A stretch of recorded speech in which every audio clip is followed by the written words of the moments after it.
Olá pessoal do Faz a Questão, hoje nós estamos de volta com o ABC da Matemática no vestibular do ITA. Hoje o assunto discutido aqui será o binômio de Newton. Basicamente o binômio de Newton determina a expansão de uma expressão do tipo a mais b elevado a n. A gente tem um binômio aqui dentro do parênteses elevado ao número natural, isso incluindo o zero. Essa expansão é conhecida como binômio de Newton, mas na verdade Newton não foi o primeiro a estudar esse tipo de expressão. Antigamente os matemáticos conheciam ele como teorema binomial. Gregos, chineses e indianos já tinham estudado ele muito antes de Newton, mas foi ele que consolidou e formalizou o teorema do binômio que a gente conhece hoje. Então, tudo isso começou da observação do triângulo de Pascal. Mas afinal, o que é o triângulo de Pascal? O triângulo de Pascal é uma figura formada por alguns números específicos e que, quando dispostos dessa forma, apresentam propriedades bem interessantes para a gente. Vocês podem ver desse programa aqui em Python que cada linha do triângulo de Pascal mostra pra gente os coeficientes de um binômio elevado ao expoente n. Por exemplo, na primeira linha do triângulo de Pascal, a gente tem os coeficientes de a mais b elevado a zero, ou seja, o coeficiente vai ser 1. De fato, a mais b elevado a zero é igual a 1. Um outro exemplo. A terceira linha do triângulo de Pascal mostra os coeficientes 1, 2 e 1, que justamente serão os coeficientes de a mais b elevado ao quadrado, ou seja, a quadrado mais 2ab mais b quadrado. A partir daí, foi observado que a linha n mais 1 do triângulo de Pascal vai nos dar os coeficientes de um binômio a mais b elevado a n. E aí, a gente pode anunciar o teorema do binômio. A mais b elevado a n vai ser igual ao somatório de n escolhe k vezes a elevado a n menos k vezes b elevado a k, sendo que nesse somatório o k vai de 0 até n. Vale lembrar que o termo n escolhe k é um termo que surge lá da análise combinatória, que é igual ao número de subconjuntos com k elementos que você pode fazer a partir de um conjunto inicial com n elementos, ou então a combinação de n elementos tomados k a k. Isso é dado por n fatorial sobre k fatorial vezes n menos k fatorial, como vocês podem ver aqui. O binomial aparece nessa expansão porque cada número do triângulo de Pascal é definido como um número binomial, mas eu ainda não demonstrei essa fórmula para vocês. Isso aqui é só uma hipótese que a gente montou a partir dos casos iniciais, mas será que isso vale para qualquer n? Nesse caso, a demonstração para a expansão do binômio de Newton é feita por indução. Provar alguma coisa por indução é bem simples. Primeiro, nós fazemos um caso inicial quando n é igual a 1. a mais b elevado a 1 vai ser igual ao somatório de 1 escolhe k vezes a elevado a 1 menos k vezes b a k no somatório de k indo de 0 até 1. Isso vai ser igual a 1 escolhe 0 vezes a elevado a 1 menos 0 vezes b elevado a 0 mais 1 escolhe 1 vezes a elevado a 1 menos 1 vezes b elevado a 1. Essa primeira parte aqui vai ser 1 fatorial sobre 0 fatorial vezes 1 menos 0 fatorial vezes a. E a segunda parte vai ser 1 fatorial sobre 1 fatorial vezes 1 menos 1 fatorial vezes b. Ou seja, a gente vai ter aqui 1a mais 1b que é igual a mais b. Ok, é verdade, para n igual a 1 a expressão é certa.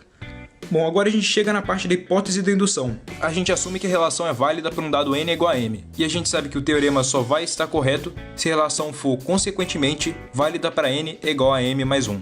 Se ela for válida para n igual a m mais 1, a gente espera obter a mais b elevado a m mais 1 é igual ao somatório de k indo de 0 até m mais 1 de m mais 1 escolhe k vezes a elevado a m mais 1 menos k vezes b elevado a k. Para a gente chegar aqui, a gente desmembra o a mais b elevado a m mais 1 em a mais b elevado a m vezes a mais b. E aí a gente pode expandir o a mais b elevado a m, fazer aqui a distributiva, a gente pode separar esse somatório em outros dois somatórios, a gente pode mudar os índices de cada somatório, e depois, fazendo algumas simplificações e juntando alguns termos semelhantes, a gente vai chegar na expressão desejada. Realmente, a relação é válida para n igual a m mais 1. A demonstração está aí, eu não vou me aprofundar muito nela, mas se você quiser saber mais sobre triângulo de Pascal ou então sobre o binômio de Newton, eu estou deixando o link na descrição para você se informar um pouco mais. Mas pronto, vamos ao que interessa. Como são as aplicações matemáticas do binômio de Newton? Primeiro eu vou dar um exemplo de questão de vestibular. Ele pede para você simplificar a expressão 1 mais 1 sobre 4 elevado a n, mais o somatório de n escolhe k, vezes 1 sobre 4 elevado a n menos k, vezes 3 quartos elevado a k, sendo esse somatório indo de k igual a 1 até n. Bom, esse terceiro termo aqui está bem parecido com o teorema do binômio. O único problema que a gente tem aqui é que k começa em 1 nesse caso, e a gente quer que k comece em 0. Então, usando o artifício bem simples, eu posso somar e subtrair o termo necessário para que eu inclua k igual a 0 aqui nesse somatório. Ou seja, na prática eu vou substituir k igual a 0 e vou ver o resultado que vai dar. Quando k igual a 0, a gente vai ter que n escolhe 0 vezes 1 quarto elevado a n menos 0 vezes 3 quartos. Isso aqui vai ser evidentemente n fatorial sobre 0 fatorial vezes n fatorial vezes 1 sobre 4 elevado a n vezes 1. Então, cancelando n fatorial, o termo que falta para o somatório ficar completo é 1 sobre 4 elevado a n. Então a gente pode fazer o nosso somatório começar em k igual a 0, mas para a expressão continuar a mesma, a gente subtrai 1 sobre 4 elevado a n da expressão. E olha que sorte, esse 1 sobre 4 elevado a n que a gente teve que subtrair é cancelado justamente com 1 sobre 4 elevado a n que a gente tinha antes. Bom, nesse somatório aqui eu posso identificar quem é o A e quem é o B lá com o nosso teorema original. A gente identifica facilmente que 1/4 está no lugar do A e o 3/4 está no lugar do B. Então, simplesmente, a nossa expressão vai ser 1 mais 1 sobre 4 mais 3/4 elevado a n. Isso aqui vai ser igual a 1 mais 1 elevado a n, que é simplesmente igual a 2. Pronto, o primeiro exemplo foi resolvido, esse aí foi fácil. Vamos aprofundar um pouco mais. A gente também pode achar o termo geral para um elemento da expansão a mais b elevado a n. O termo tk mais 1 nessa expressão vai ser igual a n escolhe k vezes a elevado a k vezes b elevado a n menos k. Ou seja, ao invés de pegar o somatório inteiro, eu só estou pegando um elemento do somatório. Então, com essa ferramenta aqui, a gente pode resolver a maioria das questões que aparecem no vestibular do ITA. A questão quer saber para qual valor de k o nosso termo tk mais 1 do desenvolvimento de 1 mais raiz de 3 elevado a 100 será ao mesmo tempo maior que seu antecessor e maior que seu sucessor. Dessa forma, nós queremos que o késimo termo, ou seja, o termo tk mais 1, seja maior que seu sucessor, o termo tk mais 2, e também maior do que seu antecessor, o termo tk. Bom, então antes de mais nada, a gente pode escrever a expressão para cada um dos termos. Tendo em mãos o termo geral do binômio de Newton, e sabendo que nesse caso A igual a 1, B é raiz de 3 e N igual a 100, a gente pode dizer que tk mais 1 é igual a N escolhe k vezes 1 elevado a k vezes raiz de 3 elevado a 100 menos k. Expandindo o binomial, a gente tem 100 fatorial sobre k fatorial vezes 100 menos k fatorial vezes raiz de 3 é a mesma coisa que 3 elevado a meio, ou seja, a gente vai ter aqui 3 elevado a 100 menos k sobre 2. Da mesma forma, a gente pode escrever qual vai ser o termo sucessor de tk mais 1, que vai ser igual a 100 escolhe k mais 1 vezes 1 elevado a k mais 1 vezes raiz de 3 elevado a 100 menos k mais 1. Atenção que é o k mais 1 inteiro que está sendo subtraído, não é só o k. Então tk mais 2 vai ser igual a 100 fatorial sobre k mais 1 fatorial vezes 100 menos k mais 1 fatorial vezes 3 elevado a 99 menos k sobre 2. Isso aqui vai ser igual a 100 fatorial sobre k mais 1 fatorial vezes 100 menos 1 menos k fatorial vezes 3 elevado a 99 menos k sobre 2. Aqui no denominador, eu deixei 100 menos 1 ao invés de 99, por uma razão que você já vai descobrir. E finalmente a gente pode dizer que o termo tk vai ser igual a n escolhe k menos 1 vezes 1 elevado a k menos 1 vezes raiz de 3 elevado a 100 menos k menos 1. Isso aqui vai ser igual a 100 fatorial sobre k menos 1 fatorial vezes 100 menos k mais 1 fatorial vezes 3 elevado a 101 menos k sobre 2. Bom, e das condições do problema, a gente tem que tk mais 1 tem que ser maior que tk. Ou seja, 100 fatorial sobre k fatorial vezes 100 menos k fatorial vezes 3 elevado a 100 menos k sobre 2 é maior que 100 fatorial sobre k menos 1 fatorial vezes 100 menos k mais 1 fatorial vezes 3 elevado a 101 menos k sobre 2. E dessa forma a gente pode cancelar o 100 fatorial com 100 fatorial. K fatorial dividido por k menos 1 fatorial vai sobrar k. E 100 menos k fatorial e 100 menos k mais 1 fatorial vai sobrar só 100 menos k mais 1. É por isso que eu não coloquei 101 nessa parte, porque o cancelamento ficou muito mais evidente dessa forma. Então, depois dessas simplificações, a gente tem que 3 elevado a 100 menos k sobre 2 sobre k é maior que 3 elevado a 101 menos k sobre 2 sobre 101 menos k. Para tirar esse k aí do expoente, eu posso dividir ambos os lados da expressão por um número que vai me ajudar. Esse número vai ser 3 elevado a 100 menos k sobre 2. Nessa primeira fração, o 3 elevado a 100 menos k sobre 2 vai ser cancelado com ele mesmo. E na outra a gente vai fazer o seguinte, como 3 elevado a 100 menos k sobre 2 está no denominador, eu posso passar esse termo para o numerador, só que com expoente negativo. É uma propriedade aí das potências. Então a gente vai ficar aqui 1 sobre k é maior que 3 elevado a 101 menos k sobre 2 vezes 3 elevado a menos 100 menos k sobre 2 sobre 101 menos k. E aqui, como a gente tem a mesma base 3, a gente pode manter a base e somar os expoentes. Então a gente vai ficar aqui 1 sobre k é maior que 3 elevado ao meio, ou seja, raiz de 3, sobre 101 menos k. Dessa forma, rearranjando os termos, a gente vai ter que k é menor do que 101 sobre 1 mais raiz de 3. A outra condição que o problema nos dá para poder determinar o k é que o tk mais 1 é maior que o tk mais 2. Dessa forma, 100 fatorial sobre k fatorial vezes 100 menos k fatorial vezes 3 elevado a 100 menos k sobre 2 deve ser maior que 100 fatorial sobre k mais 1 fatorial vezes 100 menos 1 menos k fatorial vezes 3 elevado a 99 menos k sobre 2. Da mesma forma que a gente pode cancelar o 100 fatorial, também simplificamos o k mais 1 fatorial com k fatorial, sobrando apenas k mais 1, e aqui o 100 menos k fatorial, simplificado com 100 menos k menos 1 fatorial, vai sobrar apenas 100 menos k. Então tudo que nos resta é igual a 3 elevado a 100 menos k sobre 2 sobre 100 menos k deve ser maior que 3 elevado a 99 menos k sobre 2 sobre k menos 1. e agora eu vou utilizar a mesma estratégia. Eu vou dividir ambos os membros por 3 elevado a 99 menos k sobre 2.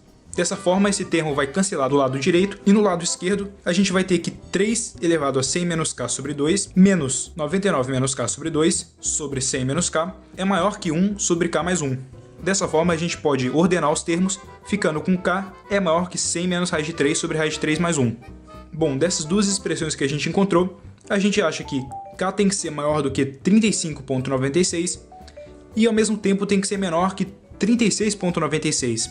E como k remete diretamente à ordem do termo na expressão, k tem que ser um número natural. E dessa forma, o único número natural que satisfaz essas duas condições é o número 36. Mas atenção, algumas literaturas podem falar que a resposta é 64. Isso porque, nessa resolução, a gente está ordenando os termos de acordo com as potências decrescentes de raiz de 3. Ou seja, primeiro a gente começa com raiz de 3 elevado a 100, depois 100 raiz de 3 elevado a 99 e assim por diante. Isso vem aqui do nosso termo geral. Mas outros materiais podem apresentar resolução conforme as potências crescentes de raiz de 3.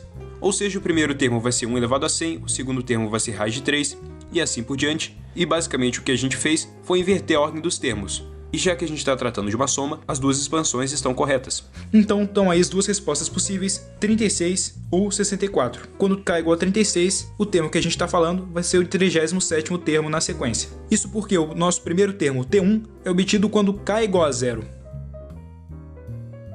Bom, agora vamos partir para uma questão aqui de nível mediano, um pouco melhor que essa que a gente acabou de ver. É uma questão aberta, né? Caiu na parte discursiva do IME e pergunta o seguinte: determine a condição de um número inteiro m para que exista um termo independente de x na expansão de x à quarta menos 1 sobre x à oitava elevado a m. Um termo independente é um termo que não apresenta dependência de x na expansão do binômio, ou seja, é um termo no qual o expoente de x é igual a zero. Em outras palavras, o coeficiente é igual ao próprio termo.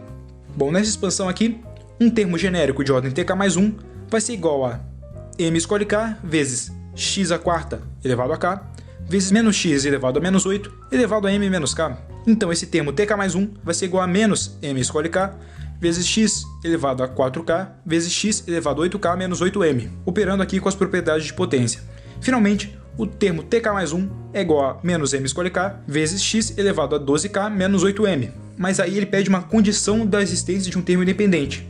A gente tem que garantir que existe um número m que faz o expoente do x zerar. Como eu já disse para vocês, o termo independente é um termo em que o expoente de x é igual a zero. Assim, a gente deve ter um k, tal que 12k menos 8m é igual a zero. Aqui, rearranjando os termos, a gente chega que m é igual a 3 meios de k. E agora chega a parte mais capciosa da questão. A gente tem que ter um número inteiro que é igual a 3 meios de outro número inteiro. Pode parecer um pouco estranho no início, mas para que isso aconteça, m tem que ser um múltiplo de 3. Tá, mas de onde eu tirei isso? Bom, vamos voltar para a expressão inicial. 2m é igual a 3k, sendo m e k números inteiros. Na forma modular, a gente pode dizer que 2m é congruente a 0 módulo 3, ou seja, o resto da divisão de 2m por 3 é 0. Em outras palavras, a divisão de 2m por 3 é um número inteiro. Esse número inteiro é justamente o número k.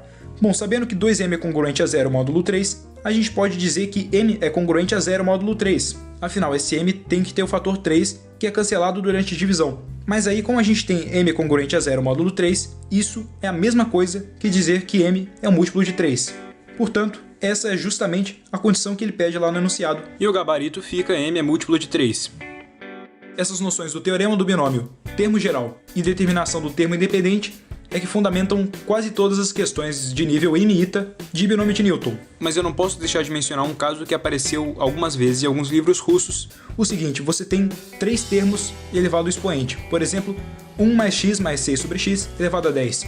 E ele quer saber o termo T8, por exemplo. Bom, o truque é, você chama tudo que tem x de u, e aí você faz a expansão da primeira parte, mais u, elevado ao expoente. Nesse caso aqui, a gente pode chamar x mais 6 sobre x de u, e assim, basta determinar o T8 de 1 mais u, elevado a 10. Olha como o problema ficou fácil. Isso facilitou mais ainda porque o nosso primeiro termo é 1, ou seja, qualquer potência desse termo também vai ser igual a 1. E isso pra gente é ótimo. A gente vai ter que T8 é igual a T de 7 mais 1, que vai ser igual, tirando lá do termo geral, a 10 escolhe 7 de 1 elevado a 7 vezes u ao cubo. Bom, aqui a gente já sabe que u é igual a x mais 6 sobre x, ou seja, essa parte aqui vai ficar x mais 6 sobre x ao cubo.